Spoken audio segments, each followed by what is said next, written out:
are seeking that kind of help. They don't, like you just said, they're demoralized from going to the police or demoralized for whatever reason. Who else can they call? Who else can they call and they can trust and walk with through their journey, perhaps of healing or even just being rescued out of a dire situation? I think there's need. Police has done so much, Sibia, we can't take that away. And there's been so much response. And I'd like to encourage the public to trust the police to do their job. I need for more and more people to report. The police crimes report is great and it shows us the numbers, but also the number of cases of child marriages and defilement that end up in clan meetings, in family meetings where a 16-year-old is being exchanged for something X. Are also many.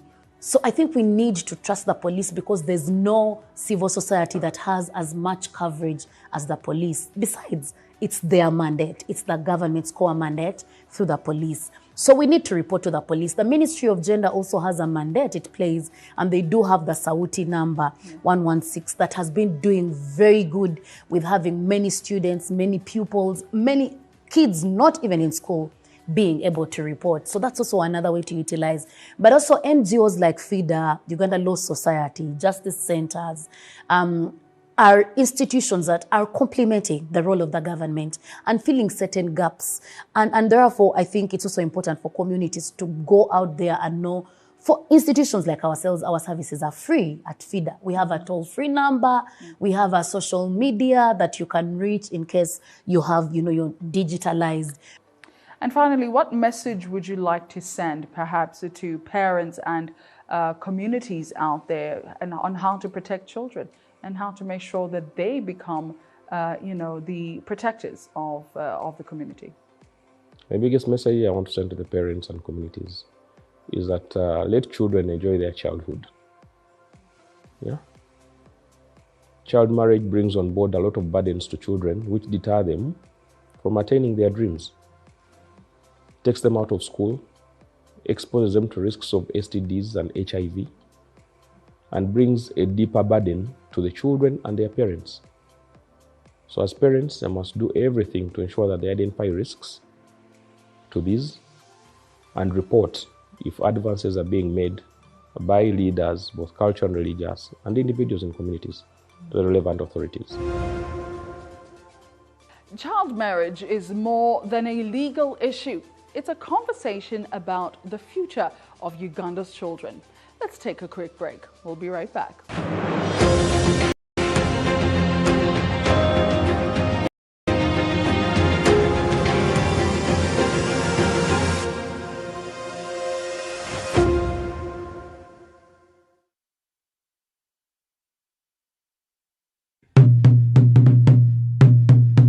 This is not just a run. This is a movement with purpose. Join us on 30th August 2026 at Kololo Ceremonial Grounds for the Cancer Run 2026. Starting at 6 a.m. Also taking place simultaneously in other districts across Uganda for the completion of the One-Stop Cancer Center at Nsambya Hospital. Registration is only 30,000 Ugandan shillings online using Gonza Pay. Kits are available at all Centenary Bank branches, Capital Shoppers outlets, Bread House branches, the Cancer Run office on Zimwa Road, Muyenga, the Rotary Uganda office at Nick Building, and Rotary clubs across the country. The Rotary Cancer Run 2026 is organized in partnership with the Parliament of Uganda, Centenary Bank, Crystal Water, and Next Media Group.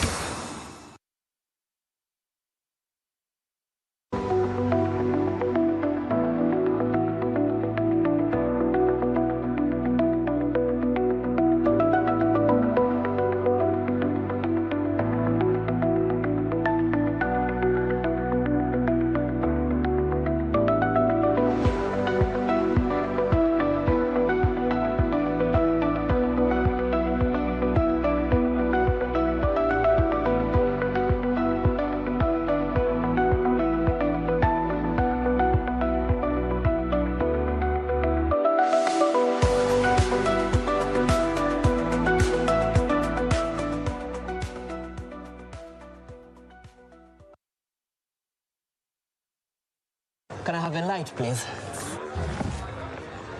What is this? Castor light, the best testing light. Try it. Try it, try it, try it. Da, da, da, da.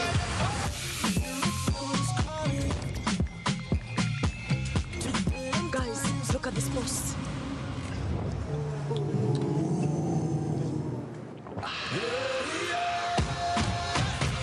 Nothing hits like extra cold.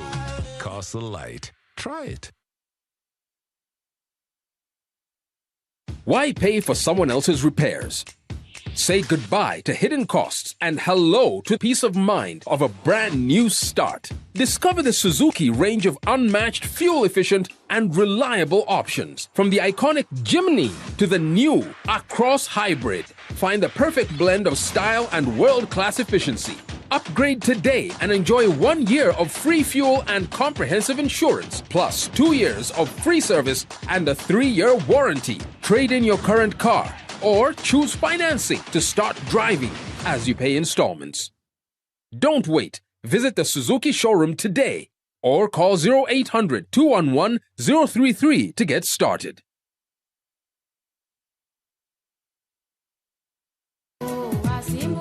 olw'okwagala okugatta omutindo ku music owaffe ow'obuwangwa naddala kadongo kamu n'okumugulira akatale ak'omulembe aka digito Airtel Uganda ne Uganda Communications Commission bakutuusaako atakulaba akunyooma gold is gold bakabikabi abagikuba nga 3 mu July ku Sheraton Gardens wano mu Kampala Freddy Sebata Dani Mugula Matia Luyima Miss Sara Saga Mwenge Kakumirizi Wile Mukabya Masias Warukaga Freddy Sebale Gerard Kiwewa Jigijigiri Kasiwa Kapo Harriet Sanyu Nabitaka Betty Nabulia Aisha Nachito Bonamu atakula bakunyoma okwinga shinje mtwalo 10 vyepe mtwala biyate meza ya milioni 3 gula tiketi yo okuva ku Airtel Money ku CBS FM ku Papa Sport ku Jot Kala Solutions paka last machinye na ku Sheraton Hotel wanyene Sheraton Gardens asatu mu July tutandika sawe mu yakawunge yanyene kati ngono oberawa Wagidwa UCC Rospom Mavet Afro Mobile Nesanyuka TV ne Airtel. Atolo de bitegekebwa Baluna Promotions. Some moments make headlines, others quickly shape our nation, but every moment matters. This August, step into Uganda's story through the eyes of one of its finest visual storytellers. Through the Lens is back. Bigger, bolder, more compelling than ever before. This August 7th, 2026. Witness the defining moments that shaped our nation, from the intensity of the 2026 general elections to the strength of our communities, the beauty of our culture, the courage of our leaders, and the resilience of our ordinary Ugandans whose stories deserve to be seen. Every frame tells a story. Through the Lens, Season 2. Experience Uganda's stories, one frame at a time. Ready to invest at the Kabaliga Petro Best Industrial Park? Booking your site visit is simple. Step 1. Visit kip.unoc.com and click Create Account. Enter your company details and your authorized representative's information, then submit. Your login credentials will be sent to your email. Step 2. Return to the portal and sign in. Step 3. Click Book Site Visit. Select your zone, describe your business and land requirements, then submit your request. You will receive a confirmation with your schedule shared by 29th July 2026. Don't get stuck. Our team is with you every step of the way. Book by 30th July 2026. Site visits commence by 11th to 25th of August. For support, contact support.kip@unoc.com today. Invest in KIP. Invest in Uganda. Kabaliga Petro Best Industrial Park, a project by the Ugandan National Oil Company, UNOC.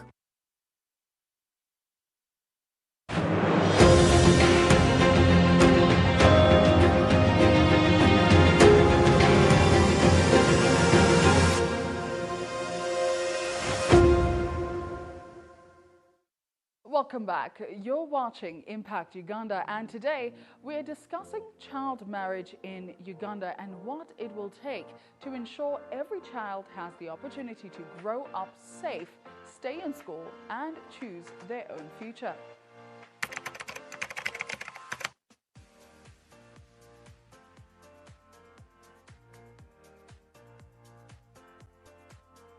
In Uganda, 1/3 of girls are married before the age of 18. That's 33%.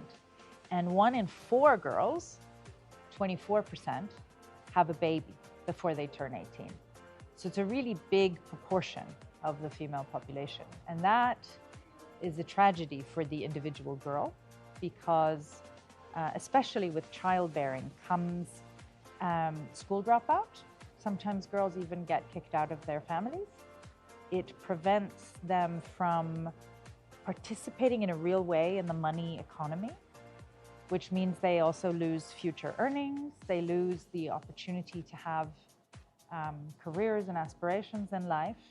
It really kind of ends their life, certainly their professional lives, at a very young age. And it's not just a tragedy for the girl, it's also a tragedy for the country. Because what's interesting about Uganda at the moment is from a demographic point of view, which is what we focus on in UNFPA, we look at population growth, how many people are being born, how long do they live, etc. And Uganda is one of the most interesting places in the world, I think, right now in terms of its demographic profile, because it has such a big youth population. And what that big youth population means is that there is this enormous potential for Uganda to achieve very rapid economic growth. That's what happened in countries like Singapore and South Korea and Thailand when they jumped to upper middle income status very quickly. So this whole agenda that the Ugandan government has of tenfold growth and becoming an upper middle income country, that's really possible thanks to this youth population. But it's not automatic. It only happens if you really invest in young people. You need that young population to be healthy, you need them to be educated, and you need them to have jobs. And so I'm saying all of this because when you look at teenage pregnancy and child marriage and how it affects 1 in 4 or 1 in 3 girls, we are losing a quarter of the female workforce actually every year.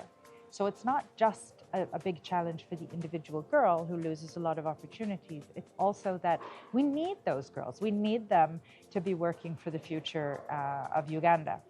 Now you're asking who's more vulnerable.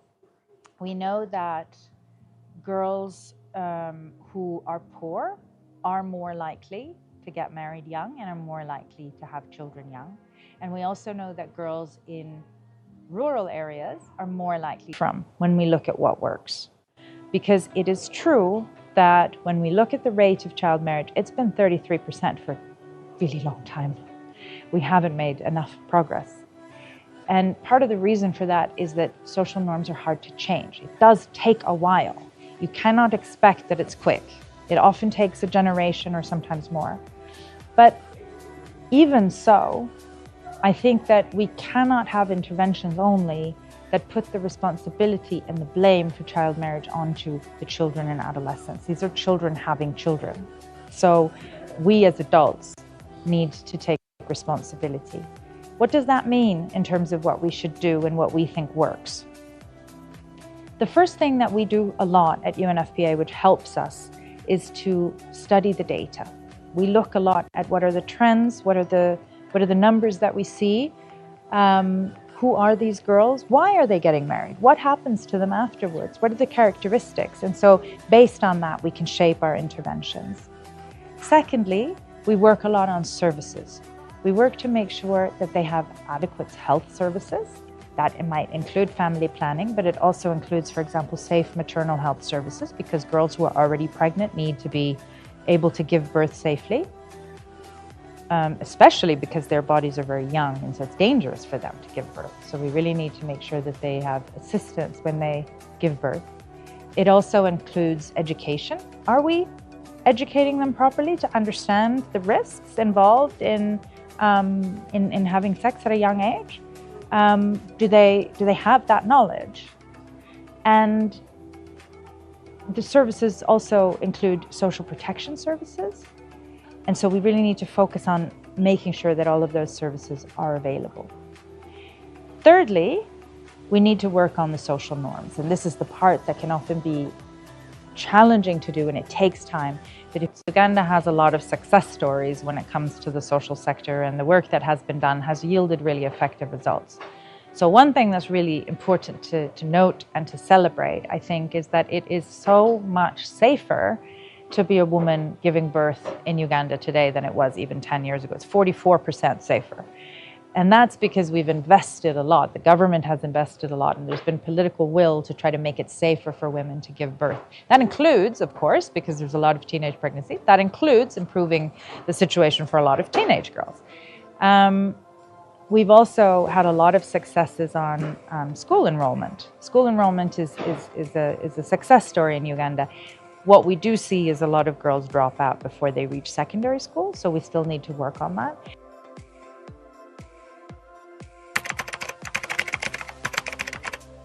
Uganda is in this extremely interesting demographic moment right now. We call it a demographic window of opportunity.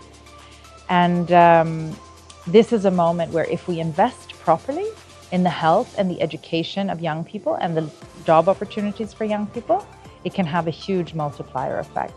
So this is true in general for young people, but investing in those areas will also help us. Uganda's commitment to ending child marriage is no longer defined by just whether the right laws exist. Much of that work has already been done. The greater test is whether those protections are reaching the children they were designed to serve.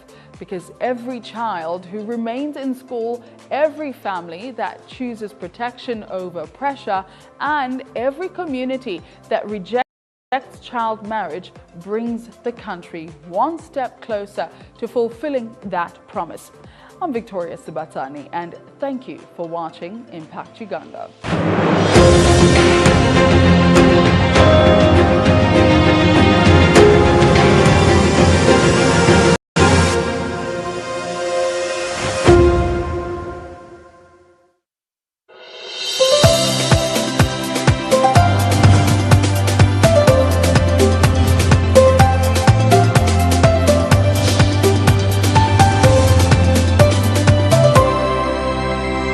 NBS. Always.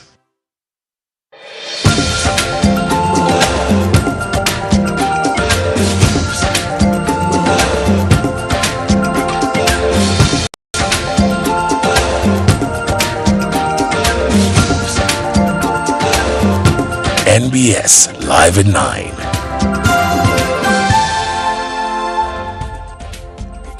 Thank God it's a Friday, but there's one more day left until we get our hands dirty cleaning up the city tomorrow on the 25th.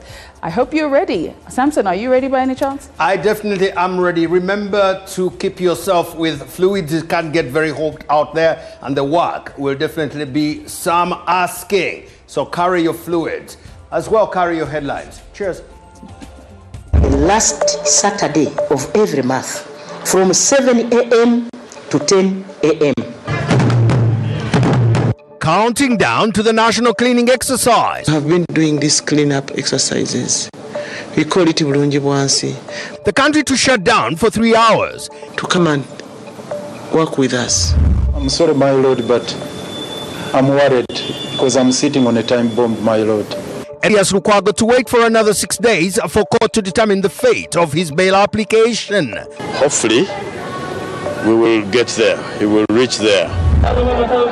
Women Council elections. Officials implicated in the election more practices. We find that two people are entering at the same time. EC vows to deal with the suspects. The commission wants to send a warning. How far are we with the implementation of the protocol on customs union? The Parliament Committee on East African Community to prioritize the 4 pillars that make up the bloc. Where have we reached with the monetary union? 3 years later, we revisit the devastating effect of the Sudan strain of Ebola on the victims. Innovators and developers build for Ugandan problems. Stakeholders in the digital economy call for reforms in the wake of growing digital infrastructure. It's a huge program. We have a plan of skilling so many young people. This is NBS Live at 9 with Samson Kasumba and Victoria Sibia.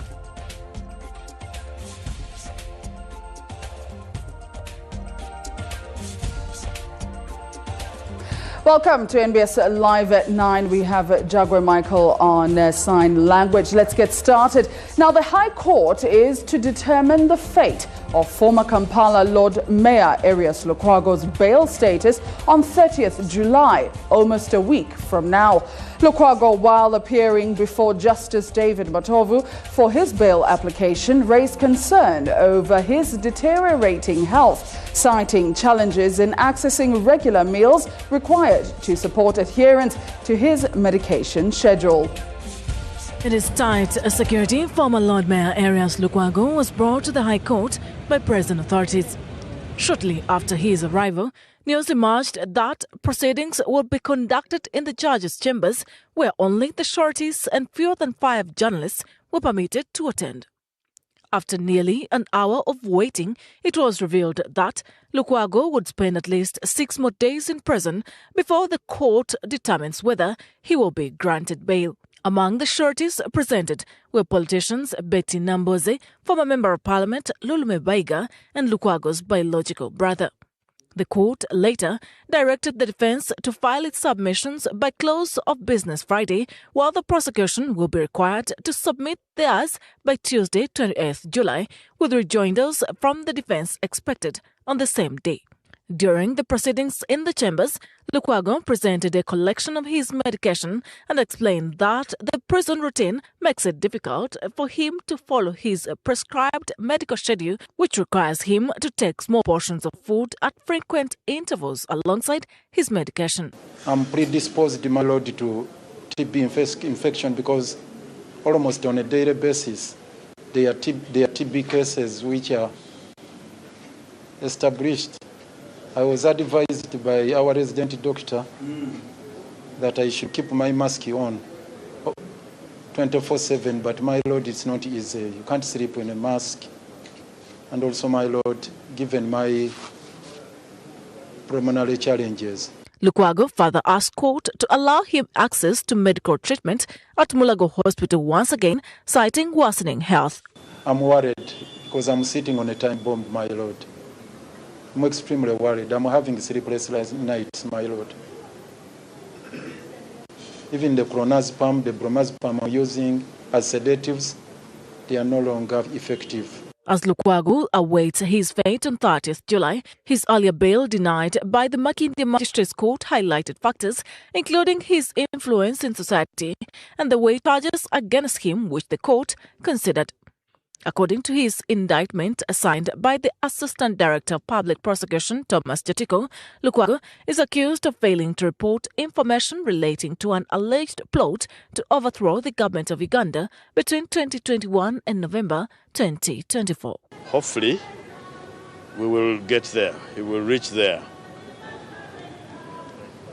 So, I did apply to go to Mulago, but court did not make those orders, but asked the prison's authorities, one, to do what is required in the circumstances after consulting the medical team in Luzira. So we will follow up with them to ensure that he gets the facilities that he needs, especially those that were recommended.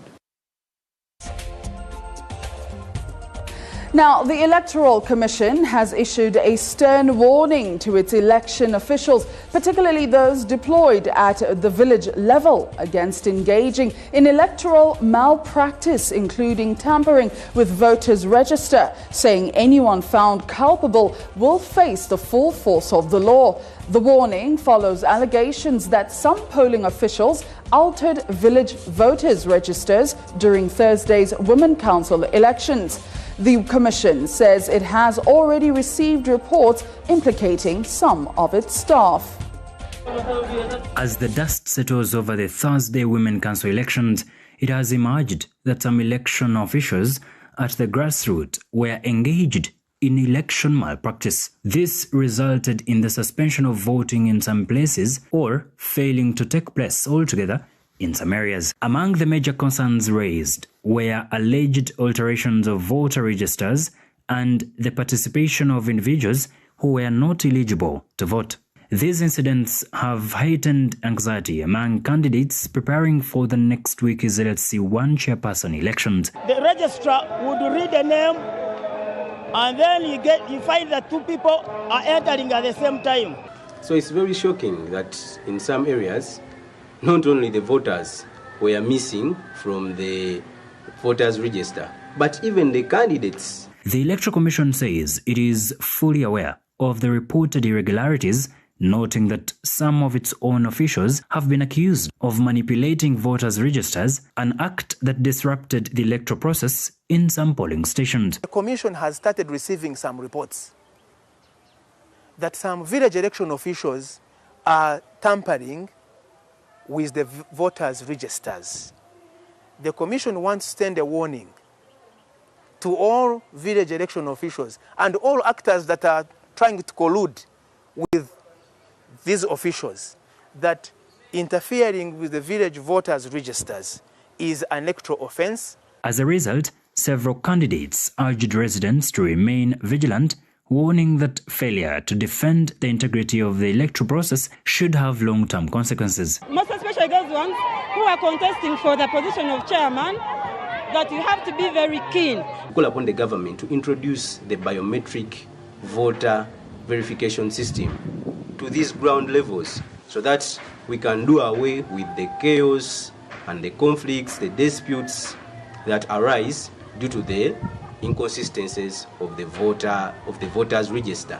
Despite the setbacks, the Electoral Commission says the challenges encountered have provided important lessons ahead of the LC1 chairperson elections, adding that collective measures are already being implemented. The Commission has also warned its officials that any staff member found to have manipulated voters' registers or interfered with the credibility of the elections will face disciplinary and legal action. Act with integrity. Do not be tempted to interfere, to manipulate the voters' register, because the voters' register is a credible voter register, is the foundation of a credible election. The LC1 chairperson elections are scheduled for July 28th, while women council elections will continue at the parish level. Now, local leaders, civil society actors and political analysts across Mbarara district and Mbarara city are raising alarms over the declining authority of office of the local council 1 chairperson, warning that the bedrock of grassroots administration is rapidly losing its purpose. Conceived as a community-driven forum for local arbitration, security, coordination and participatory governance, stakeholders say the office has largely degenerated into a transactional post. The Local Council 1 or LC1 system, originally introduced as Resistance Council's RC1 during the 1981-1986 Bush War, formally established nationwide in 1987, was renamed local councils under the 1995 Constitution. Strong as they were, 4 decades later, many say, the position has been weakened, with residents living in areas without knowing who their LC1 chairperson is, but also lost trust in the office. LC1 leaders are no longer relevant.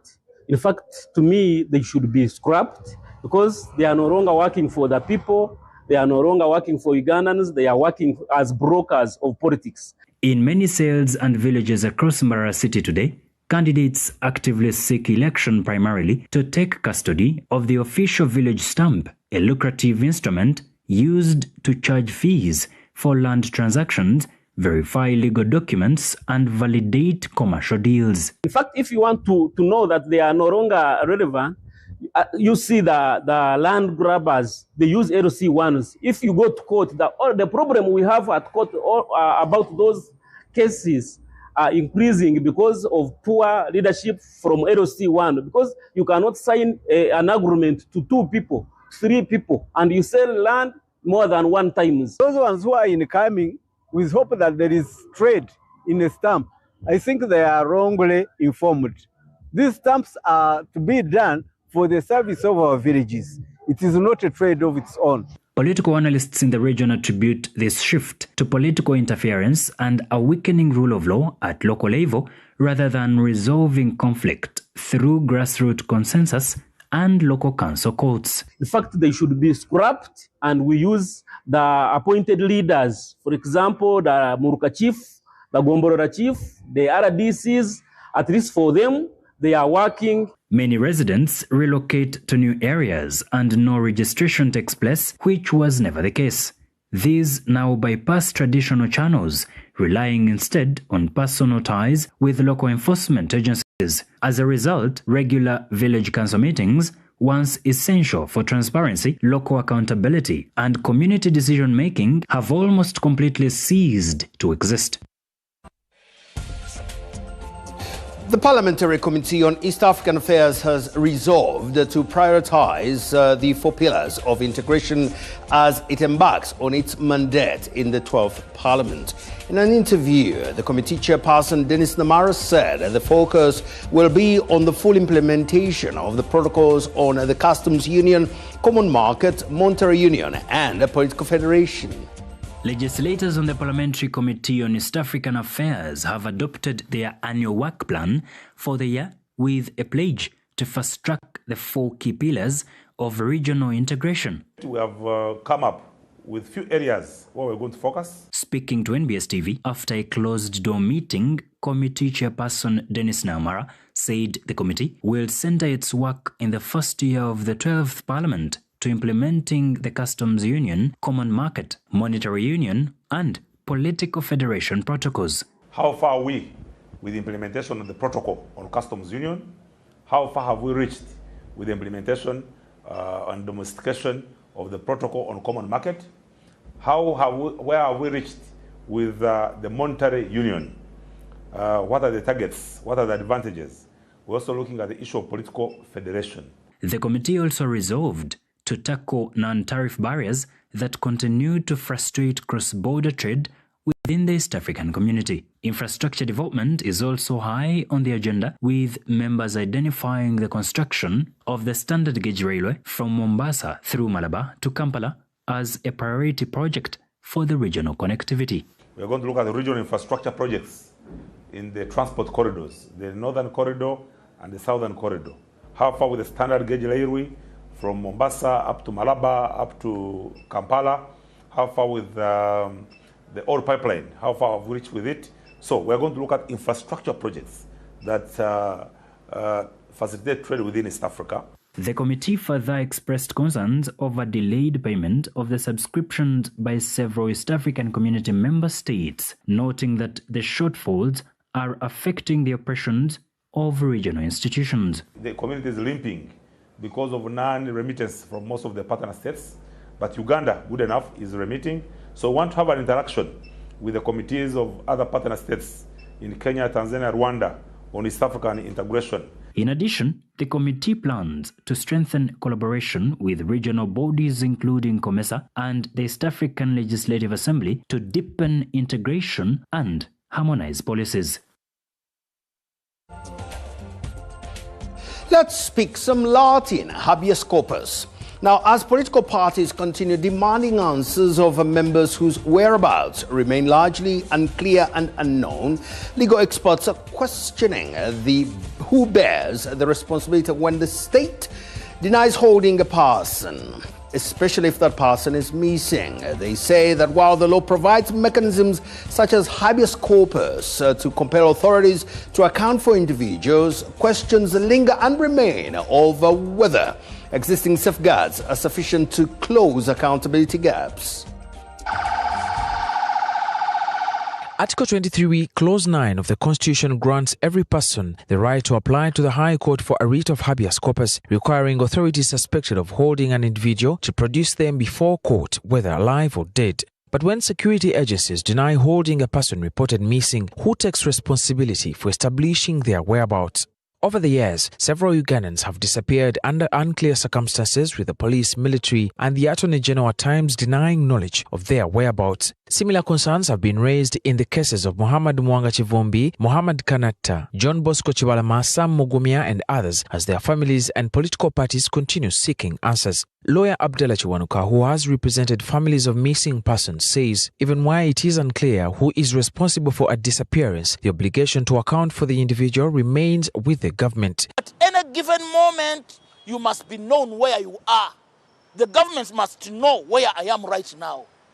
Even if you don't know who abducted them, it is the government responsible. Chwanuka says families of missing persons have a right to seek legal redress, arguing that the state has a constitutional duty to protect people and their property. And all the relatives of the affected or the people who were abducted are at liberty to take on the government to court in civil matters, to implicate them so that they can be compensated. However, does the denial of custody by state agencies create a gap that can make accountability difficult?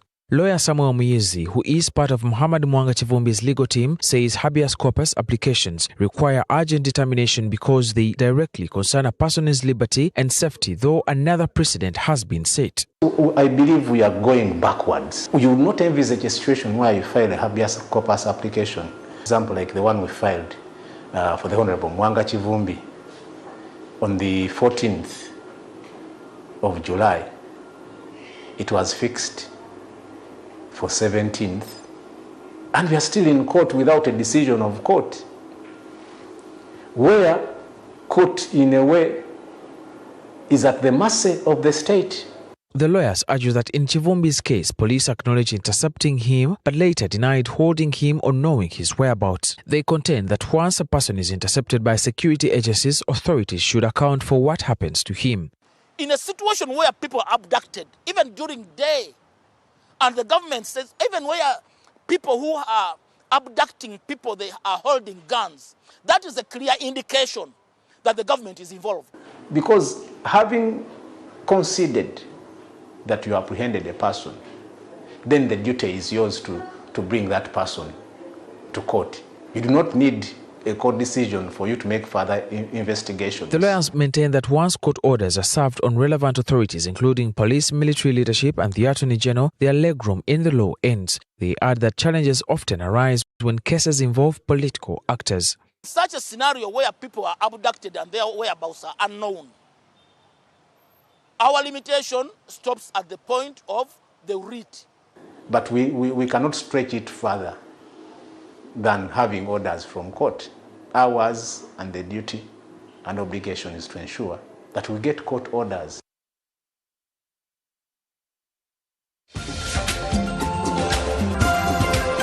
More to come, brought to you by Global Paint. How? For the seating. For us, we use Global Mat. Global Paint, a reliable product.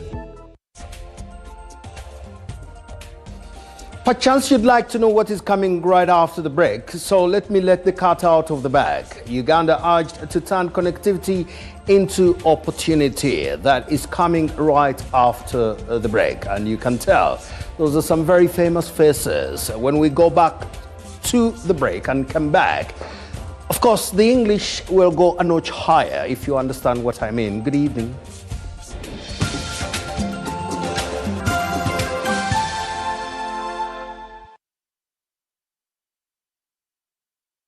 You got Glovo.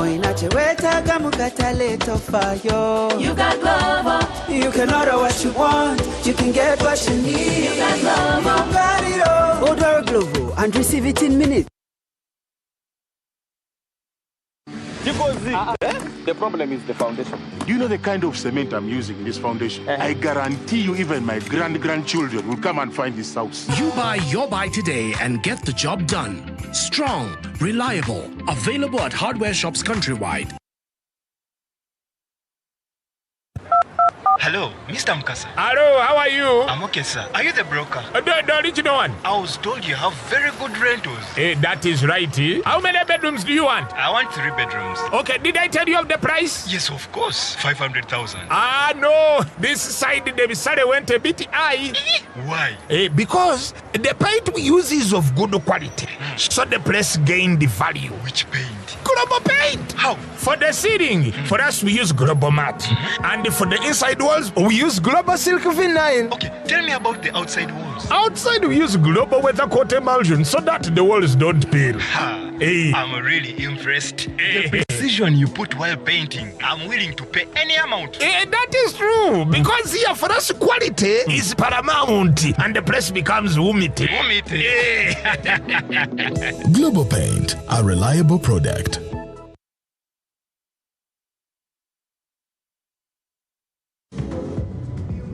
How do you make a party? You take time to prepare, to bring all the pieces together, to craft it right. The result, great refreshment. And that makes it time well spent. Club, brewed longer for longer refreshment. In life, every minute matters. But sometimes, one simple bank errand takes your whole day. Queues, delays, valuable time lost. But now, Pride Bank Edikumuriango. Deposit money, repay loans, and pay bills easily at a quick teller agent near you. No more wasted time, no more stress. With Pride Agency Banking, powered by Quick Teller, your bank is now part of your everyday life. Pride Kumuriango. Quick Teller, everyday payments made easy. Pride Bank, your growth is our pride. Pride Bank is regulated and supervised by the Bank of Uganda, and customer deposits are protected by the Deposit Protection Fund of Uganda up to 10 million shillings. Terms and conditions apply. Welcome to World Navi Uganda, your trusted getaway to Japanese cars. We deliver direct from Japan, cutting out middlemen to give you the best prices. Choose from thousands of inspected vehicles, sedans, SUVs, vans, trucks, even hybrids and so much more, all with verified mileage and guaranteed quality. Enjoy transparent pricing, fast shipping and after-sales support right here in Kampala. Visit us at Forest Mall Lugogo or explore online. Call 256-704-105-159 today. World Navi Uganda, driving excellence from Japan to your driveway. Every business begins with belief. The belief that tomorrow can be bigger than today. But waiting to be paid should never hold ambition back. With NCBA Working Capital Solutions, unpaid invoices become opportunity.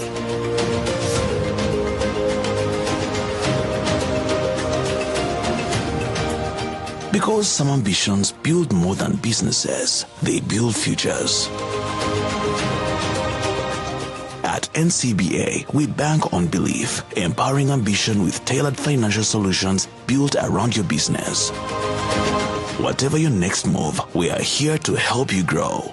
Access unsecured loans of up to 500 million Uganda shillings plus 6 months of free banking.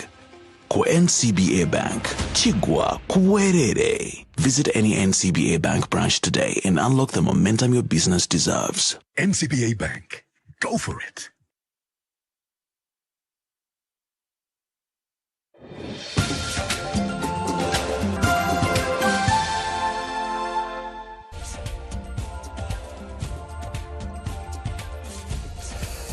The countdown is definitely on for the National Cleaning Day, as leaders from urban cities and urban centers are set to embrace the day, which does start hours from now. Despite receiving the directive on short notice, local leaders say they have already mobilized leadership structures down to the lower local government level to spearhead community cleanup exercises. Aren't you fired up for this?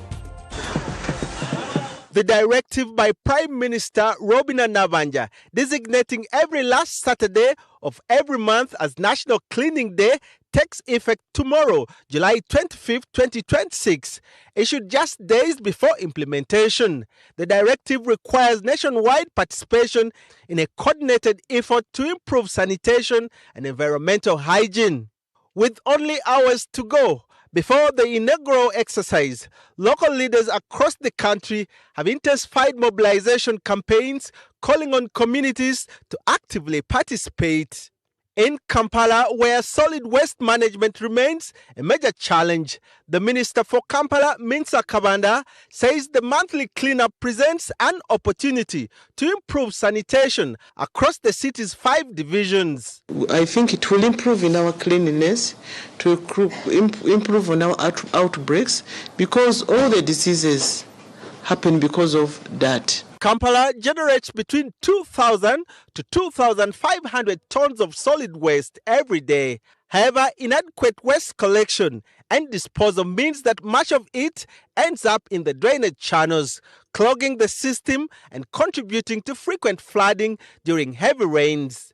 Minister Kabana is now calling on leaders across all divisions of Kampala, as well as the neighboring urban authorities, to put aside political differences and work together to ensure the success of the National Cleaning Day. This is a non-partisan activity, so I call upon all MPs, all LC5 councillors, mayors of the divisions, and councillors of the divisions come and join us tomorrow. The initiative has also received support from other cities like Arua and Tororo, who are already set for the cleaning. We want to start by volunteering, asking all citizens to volunteer. This is a voluntary effort that all citizens should embrace and first volunteer. In Kampala, residents say they are ready to participate. Some have questioned the duration of the exercise. Regardless of the different views, police has issued a public notice urging Ugandans to honor the directive. While environmental experts welcome the initiative, they caution that cleaning alone will not solve the country's waste management challenges. So it is very important that whatever is collected is deposited in the right places. The landfills are very, very important, which are well managed. Otherwise, if they are also not well managed, then everything comes back.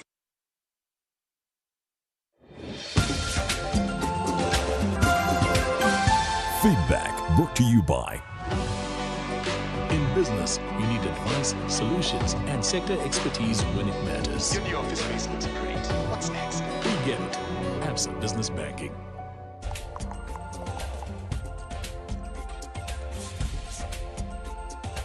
Feedback has nothing to do with what happens to babies after meals. It has everything to do with opinions. See what I did there?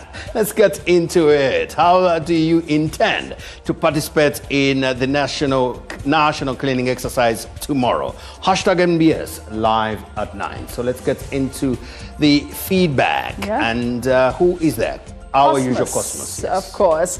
Well, he says, I will dedicate all the morning hours tomorrow in cleaning my house and around my perimeter wall and properly disposing of all the collected garbage. But on the other side, government hasn't supported our communities with any safety gears to ease the cleaning exercise. Mama. Cosmos, invest in patriotism.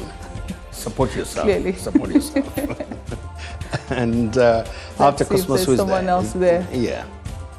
Okay. Mukamba M says, fasting early in the morning. Let's turn up, guys, and show up for communities. Uganda. Bravo. Yeah, That's we nice. love it, we That's love nice it. from Shagaf. And Emmanuel over there says, tomorrow I'll be on the ground with youth in my neighborhood. Well done. We'll join the LCs to clean streets, clear drainage channels, and collect garbage. Beyond tomorrow, I'll also help mobilize people to keep their compounds clean, because one day of cleaning should lead to a habit. I think I like this one. Yeah. Somebody told me that tomorrow she will be cleaning her boyfriend who doesn't like to shower. Oh my Lord. That's very patriotic. A bit dramatic. Do we have any more comments over there? Well, we surely do not. Well, let's move on again to some more of our stories away from the cleaning. Hopefully you'll be joining in tomorrow. So will we. Now, for elite athletes, ice baths have long been part of post-training recovery, but the practice is now gaining popularity beyond professional sport, with more Ugandans turning to cold water immersion in search of faster muscle recovery, improved well-being, and mental resilience. However, experts say while there are potential benefits, the practice should be approached with caution. The first few seconds are often the hardest, but as the body meets near freezing water, breathing becomes rapid, the muscles tense, and the mind fights the urge to get out. Yet for many wellness enthusiasts, this brief discomfort is becoming part of the growing health routine. Ice baths, also known as cold water immersion, involve sitting in water cooled to about 10 to 15 degrees Celsius for several minutes after exercise or as part of a wellness regime. When you enter ice, first things first is that your body is going to get shock. it's going to get into this self-survival mode. You know, what is going on? And then for 3 seconds, you're probably even going to lose breath. But that is all your body gathering energy, trying to adapt to whatever this new surrounding is. According to Dr. Martha Watenga, founder of the Renaissance Wellness Services Uganda, cold water immersion may help reduce muscle soreness after strenuous exercise by slowing blood flow to the muscles before circulation returns to normal once the body warms up. She says many of her clients also report feeling refreshed and mentally alert after a session. When you talk about the importance of ice bath for your body, we are talking about how it is helping with stress management. It is helping with improving your circulation. Many people have circulatory issues, people with high blood pressure, people with rheumatism problems, arthritis and so on and so forth. It is also going to help with improving your nervous system. It's going to help with improving hormonal levels in your body. The practice has gained attention driven partly by athletes, fitness influencers, and emerging scientific research. Some studies suggest that cold water immersion may reduce delayed muscle soreness and temporarily improve mood by triggering the release of hormones and neurotransmitters linked to the alertness and well-being, and also helpful for men. For as long as your circulation is getting improved through this ice bath therapy, you're going to obviously increase performance down there. This applies to both men and women. However, scientists say the evidence remains mixed, particularly regarding long-term health benefits, such as reducing inflammation or strengthening the immune system. Dr. Watenga advises that beginners should not rush into prolonged exposure.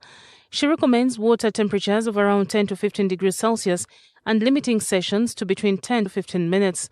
Those with heart disease, uncontrolled high blood pressure, or other cardiovascular conditions should first seek medical advice, as sudden exposure to cold water can place stress on the heart and circulatory system. If someone is probably on, for example, uncontrolled medications, or they're not taking medications and they have certain severe conditions, they definitely cannot do the ice bath therapy. People who, of course, are maybe heavily pregnant. So we get to have a mini consultation with everyone that comes and find out, are they actually suitable for the treatment? Can they do it or not?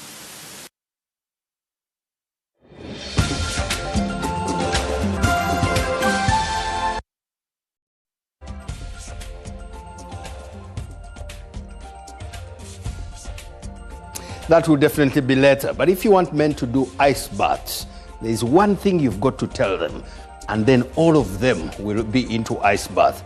Tell me what that is. At Samson Kasumba on social media. Let's get into the state of the digital economy, where stakeholders are demanding for urgent policy reforms if Uganda is to benefit from its growing digital infrastructure. Speaking at the launch of the state of the third edition of the Digital Economy 2026, they said connecting citizens to the internet is no longer enough, insisting that Uganda must now turn digital access into jobs, business growth, better public services and higher productivity. ICT and National Guidance Minister Justin Kasule Lumumba launched the State of the Digital Economy Symposium at Next Media Park, of course, where else, where actors could and did speak about reforming policies that are driving up costs, reducing taxes on smartphones. Uganda has made remarkable progress in building the foundations of a digital economy. Mobile broadband now reaches more communities than ever before.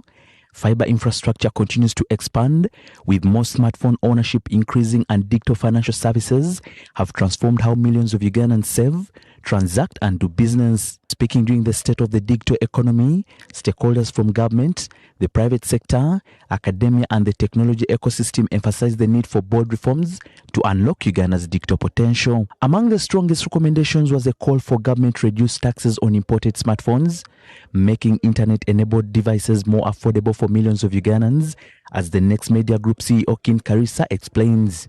In East Africa, it is only Uganda that charges import tax on phones. They know for sure, once you empower these Ugandans, there's a lot of creativity. People will sell their products on these phones. the tax you are charging from that actually you'll charge it from these other services that they will provide using this once you create that inclusivity. So it's something, Honorable Minister, that we need to start on now as they work on the budget and tax plans for next year. According to Karisang, having laid much of the digital infrastructure needed to connect its people, Uganda's next challenge is ensuring that digital technologies create real economic opportunities and improve livelihoods. We import internet connectivity because internet is connection to servers across. So URA sees it as an imported service. While connectivity has expanded significantly, many Ugandans continue to face high data costs that limit meaningful participation in online education, digital commerce, remote work and innovation, a move that government pledged to support. We have engaged different stakeholders. We have come up with a paper, government working together with private sector, a paper to engage and convince government that let us reduce taxes on entry phones that the young people can afford. Because today when we are looking at the opportunities online, when we are looking at next creator and what we have to do to create employment opportunities, it is the young people. Will it be faster? Will it connect more people? Will it support more devices and more online services? And above all, will it be secure and will it be trusted? AI is an agent. It is an agent. And as you know, agents, they work on the orders of a master. Who owns these platforms? Yes, we are consuming them. So how much do we know about this AI? The Minister of ICT and National Guidance, Justin Kasule Lumumba, urged Ugandans to prioritize supporting local investors and entrepreneurs, urging that homegrown ideas are more likely to generate lasting economic benefits for the country. Innovators and developers build for Ugandan problems in Ugandan language at Ugandan price points. The government procurement door is open to local solutions that work, and my ministry will keep pushing to widen it. Lumumba says that government should create an enabling environment for Ugandans developing digital solutions rather than relying on foreign companies that often repatriate their profits. I want us to meet at SODE 2027, the very platform, and measure ourselves not by coverage maps or subscription accounts or number of telephones in the country or gadgets in the country, but by incomes and businesses financed and services delivered.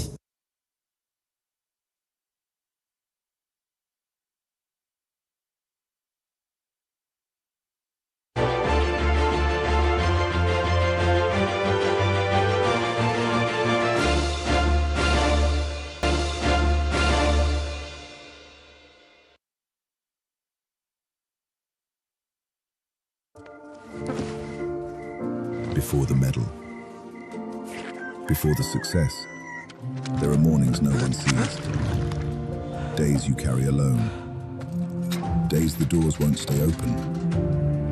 Days you need more than you have. Fighting for something bigger than yourself. In those moments, it is the people that show up for us.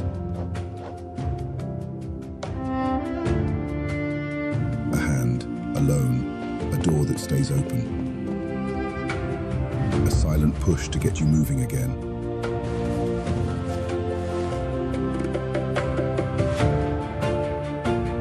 The ones you don't see fighting for you while you're fighting for yourself.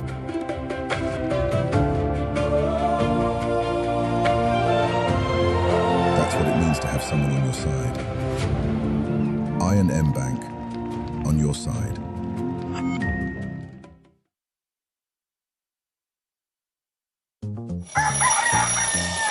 MTN voice bundle. Ay. Load. Hey. Hello, Mama. Hey, it is me, your son, Opio. Hey, now, Mama, listen to me. MTN has the offer. Yes, it has the offer. You load from 7 a.m. to 8 a.m. Now, they have free MTN to MTN minutes. And those minutes are there all day. So you load, you'll thank me later. Load an MTN voice bundle between 7 a.m. and 8 a.m. and get 3 free MTN to MTN minutes valid all day. Dial *100 *21 hash and get your free minutes bully daily. Free your fire with free minutes from MTN. Together, our connection is unstoppable. MTN. Uganda, are you ready for the biggest honey show in Africa? This August, Tunado welcomes the world to the 4th Africa Apimondia Symposium and Exhibition featuring honey show, apiculture, learning sessions, and business networking opportunities under the theme Beekeeping for Business and Livelihoods. Come join apiculture leaders, researchers, processors, investors, and food systems practitioners from across Africa and beyond. Come and be part of this historic gathering from the 25th to the 28th of August 2026 at Hotel Africana, Kampala. The 4th Africa Apimondia Symposium and Honey Show is organized by Tunado in partnership with Come, Network, Learn, Grow.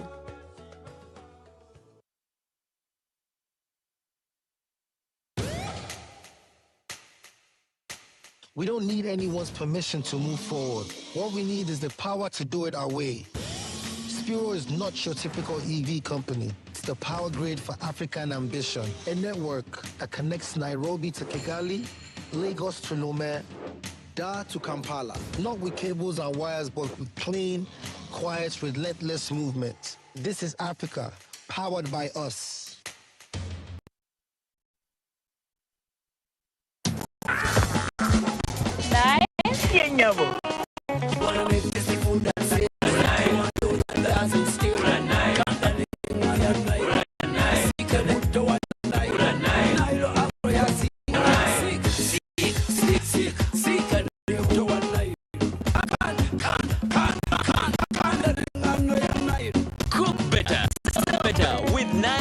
Cholesterol-free cooking oil and non-sticky wheat flour. Nile, yenyabo. Tired of the limits? Tired of slow connections? It's time to break free. Introducing BCC Net from Blue Crane Communications. Choose the package that fits your life. BCC Lite, BCC Pro, and BCC Extreme. For every need, every moment. Learning, conferencing, gaming, and so much more. Switch to BCC Net today. BCC Net. Fast, reliable, and true unlimited internet. Blue Crane Communications is regulated by Uganda Communications Commission.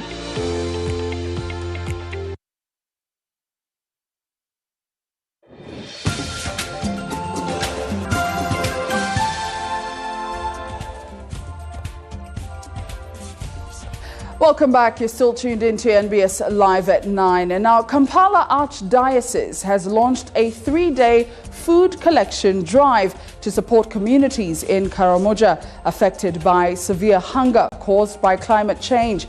The initiative follows an appeal by the Bishop of Kotido Diocese, Right Reverend Dominic Eibu, who urged the Catholic Church to come to the aid of the people facing food shortage in the region. Speaking on behalf of Archbishop Paul Semogerere, the Vicar General of the Kampala Archdiocese, Roger Kabuye Mukasa, said food donations will be collected from more than 70 parishes across the Archdiocese, and the distribution to the affected communities is expected to begin next Friday. Monsignor Kabuye emphasized that the food aid will be distributed to all those affected by hunger, regardless of their religious affiliation, as complement to the relief support recently provided by the government. The humanitarian situation has deteriorated significantly, leaving many vulnerable families on the brink of starvation. The severity of this crisis compels us to act swiftly and decisively, demonstrating our shared humanity and faith in action. It recognizes its sacred duty to support those in need, especially during times of crisis, and to ensure that aid reaches those most in need without delay. We call upon all the clergy, religious communities, and lay faithful to mobilize resources to alleviate this suffering. To facilitate this effort, Kampala Archdiocese has designated Caritas Kampala office located at Old Gaba Road in Nsambya, next to the American Embassy, as the collection point within the Archdiocese, where donations of food, essential relief items, and other support materials can be dropped off. Having this course for 3 months, the month of July, which is soon ending, August and September. And next Friday, our first consignment is going to Caritas Uganda to be taken to the people of Kotido and Moroto.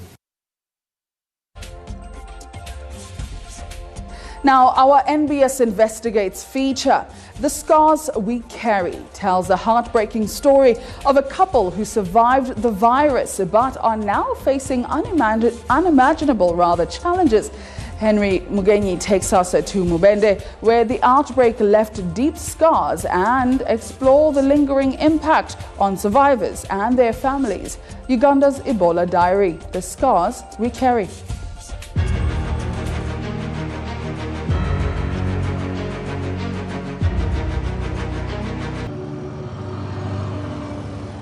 In 2022, the Ministry of Health confirmed an Ebola outbreak in Mubende district of the Sudan strain infection.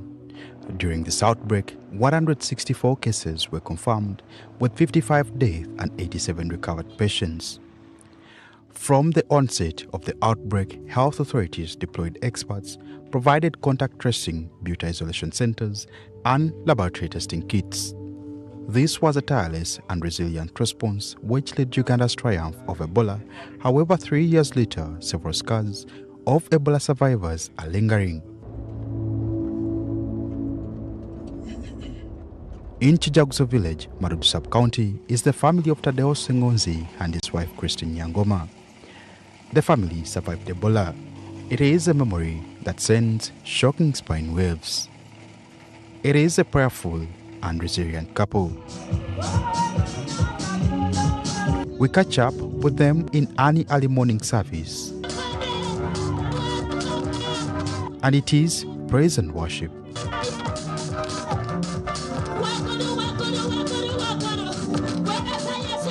However, behind Christine's smile and jovial voice is a painful scar that she has carried on for some time. It is a teary conversation. Christine's ordeal began when she contracted Ebola. In September 2022, Uganda confirmed an Ebola outbreak of Sudan Ebola virus disease, with Mubende and Kasanda emerging as the epicenters. Christine was an expectant mother by then. She, however, lost her baby during the fight to survive the virus. Years later, the couple is struggling to have another baby. This is a scar in this family. She has had several miscarriages. Luckily, this time around, she has conceived, but again, living a life of suspense with uncertainties whether she will be able to hold on to the pregnancy till the 9th month. Olwokuva olwo lwe navaamu olwo olubuto saagenda ku famire naye saddamu funa lubuto. Myaka ndowooza nga 2 n'ekitundu ne nfuna olubuto ne lwavaamu nga lwa myezi 2 n'ekitundu. She is haunted by the past. Dr. Emmanuel Paul Batiwe was at the front line during the outbreak and is live to the effects that could come along after surviving the Ebola virus. We had ladies who have one breast milk, this time it tested negative, the other one milk was negative, positive, and they kept reversing until they became negative. And we noticed the persistence of the virus in the milk was shorter than the one of semen. He also explains that male survivors were advised to delay unprotected sexual activity because the Ebola virus can remain in semen for several months after recovery, posing a risk of sexual transmission. It's one area which we didn't pay much attention to, but I think next time shall be paid a lot of attention to it.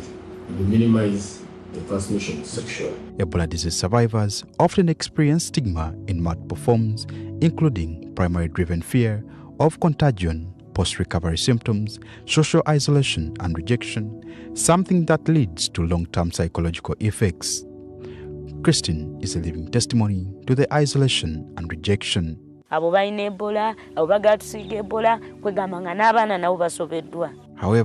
just like the saying goes, a couple that prays together stays together. The bond here is inseparable.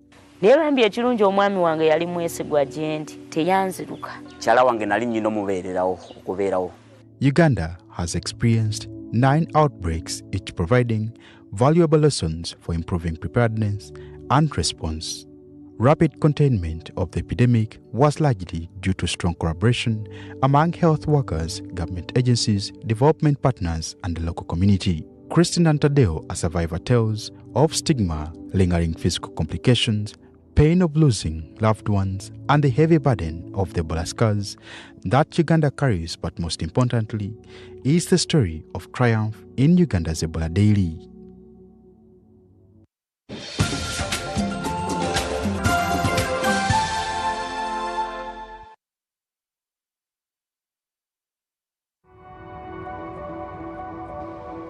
You need a bigger space to grow your business. You need to be ready for any season. We need to stop here before we roll. You need faster checkouts for these busy days. In business, you need advice, solutions, and sector expertise when it matters. Your new office space looks great. What's next? We get it. Absa Business Banking.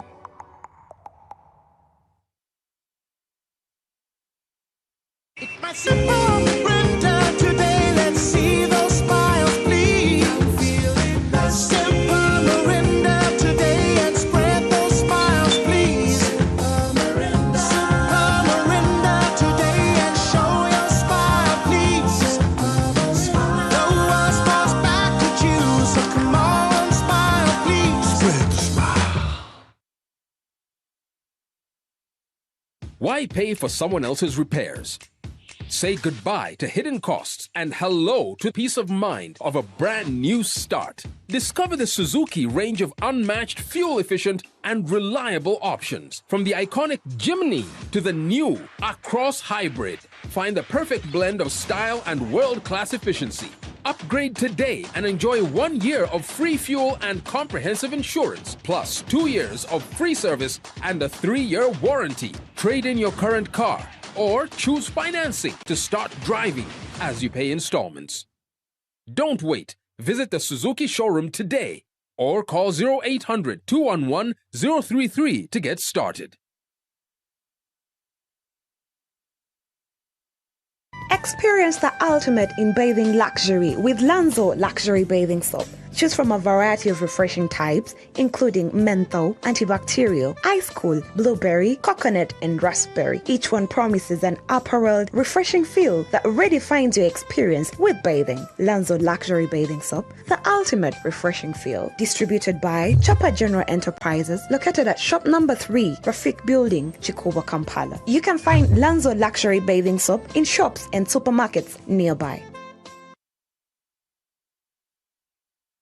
Searching for the right investment destination, Kabalega Petro-based Industrial Park is now open for business in Hoima, Uganda. Over 221 plots measuring 536 acres are available for petrochemicals, agro-processing, manufacturing, industrial services, logistics, warehousing, ICT, hospitality, commercial, and residential. Don't let this opportunity pass you. Visit the KIP Investor Portal at kip.unok.com.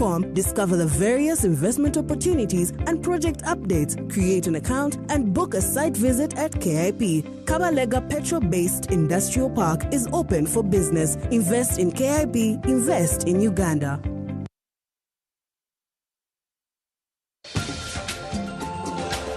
Business Pulse, brought to you by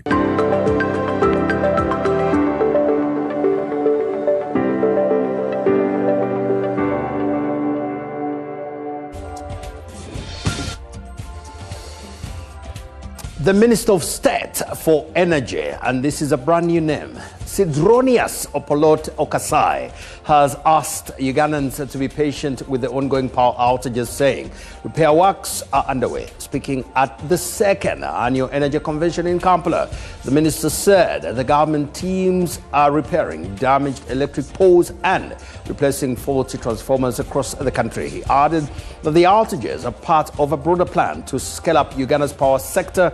Government is targeting 52,000 megawatts of electricity generation by 2040, backed by robust transmission, distribution and off-grid infrastructure. I had already ordered a generator. In recent months, power outages have frustrated many Ugandans, with Kampala and surrounding areas among the most affected. But speaking at the second annual energy convention, the State Minister for Energy, Opolot Okasai, explained that many electricity poles and transformers installed during the Umeme era are now outdated and need urgent replacement.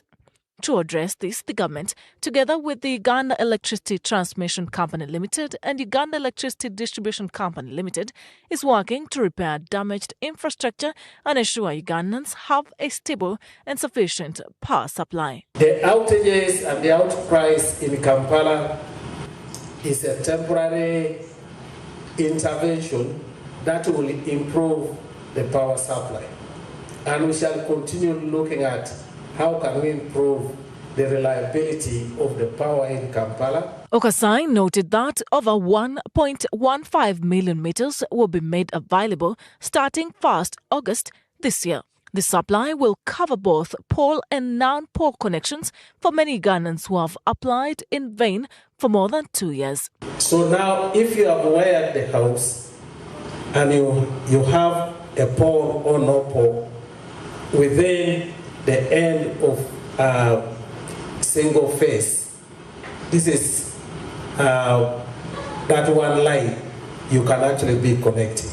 If you are an industry where you need electricity to be connected, be among those to benefit from 1,150,000 meters that are going to be available. Government and private sector leaders say stronger collaboration is needed to boost investment in Uganda's energy sector. They note that reliable, affordable and sustainable energy is key to achieving the goal of growing the economy tenfold by 2040. The economy is going to grow by tenfold. Now, going by the demand of energy, we are going to grow energy by 20-fold. Growing the investment in Uganda's energy sector is not only an opportunity, but it's a chance for us to transform our economy through industrialization, commercialization of agriculture, and creative, innovative green energy solutions that will support communities and allow businesses to grow and have more affordable access to clean energy.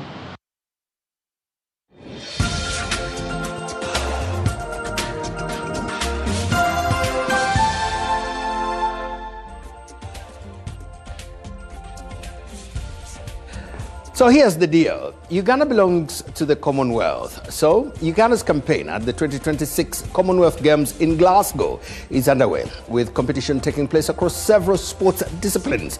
It was a disappointing start for the swimming team as all Ugandan swimmers were, eliminated. Tendo Kaumi exited the 50 meters backstroke. Chirabo Namutebi and Gloria Muzito missed out in the 50 meters butterfly. Jordan Samula bowed out of the 100 meter breaststroke, while the men's freestyle relay team also failed to progress. Well done. At least you showed up. Now, meanwhile, Uganda's boxing team trained at the York boxing gym with Ibrahim Kamis and Alfred Ojok set to open their campaigns tomorrow. We tend to be very good in boxing. Uganda will be represented in boxing, netball and swimming on Saturday, while weightlifter Davis Nyoita has arrived in the UK and the athletes team is en route. This decade has been a big one for adaptive sports in the country, with Uganda winning its first Paralympic medal.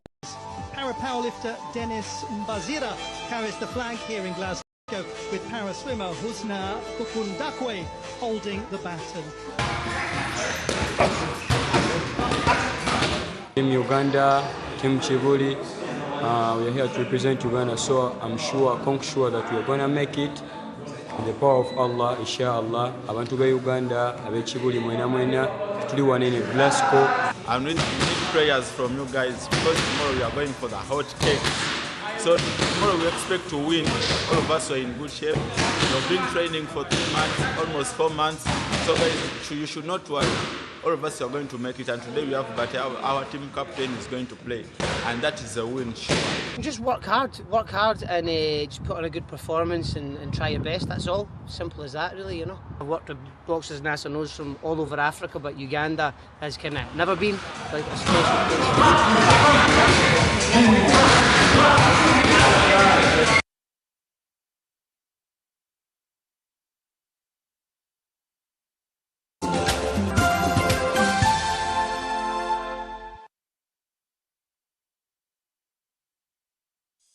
Before the headlines, there's the quiet work of confidence. The faces you trust are styled by the hands we trust. Because beauty isn't just seen, it's felt. Alaya Hair and Beauty, the choice behind the spotlight. Redefining beauty one face at a time.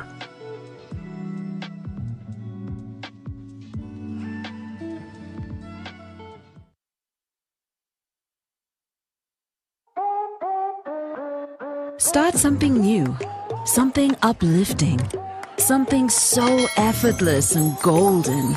A thirst-quenching burst of sweetness and multi-flavor. So rich and full of memories. It's 100% taste, 0 alcohol. Try it. Savor it. Feel it elevate every moment. Sip after sip, gulp after gulp. After all, life's about turning ordinary thrills into golden chills. Start something malty with the new Evervest Malt Apple and Pineapple. Try the burst of sweetness and malty flavor. It's 100% taste, 0 alcohol. Available in a shop or supermarket near you. Evervest Malt. Make every moment golden. Evervest Malt is from the makers of PepsiCo. Hey, travelers! Are you a family gearing up for that big vacation, a hustler working abroad coming home, or your squad chasing sunsets and passport stamps? It's time you lock in. Say goodbye to long airport queues, shocking roaming bills, and the stress of hunting for local SIM cards, because now you can travel like a local. Stay connected in over 180 countries. Just scan, tap, and boom! Instant data the moment you reach your destination. Get your Rogue Travel eSIM today at travel.roguetelecom.co.ug. Contact us on 020-500-123.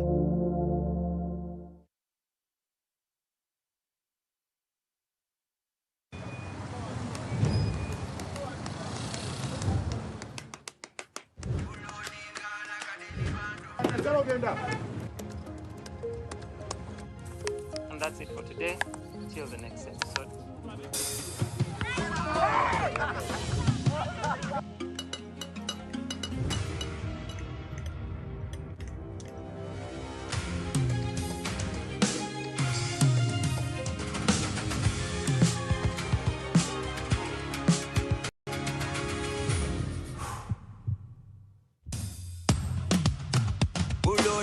Like a daily bando, like a daily bando, like a daily bando. Omuliro nguwulira muli mu mutima kukankana like drums. Kalakata, kalakata, endungu ya kusabula. We gonna do free on fire, free on fire, free on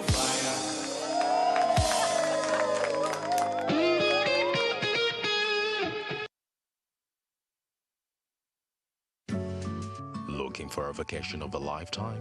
Cross the equator and discover Pineapple Bay Resort. Enjoy exceptional life's luxuries. Spend quality time with family, friends, or even that special someone. Get in touch with nature with our range of outdoor activities. The calming tranquility of water, breathtaking views, moving memories around campfires. It's all here. Plus, a club experience like no other at Pineapple Bay Clubhouse. It's a whole vibe. You can hire any of our 3 VIP cruise boats for groups of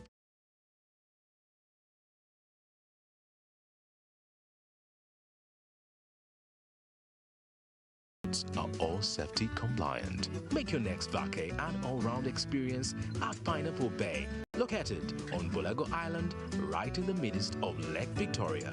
Talk to us today. And Congress.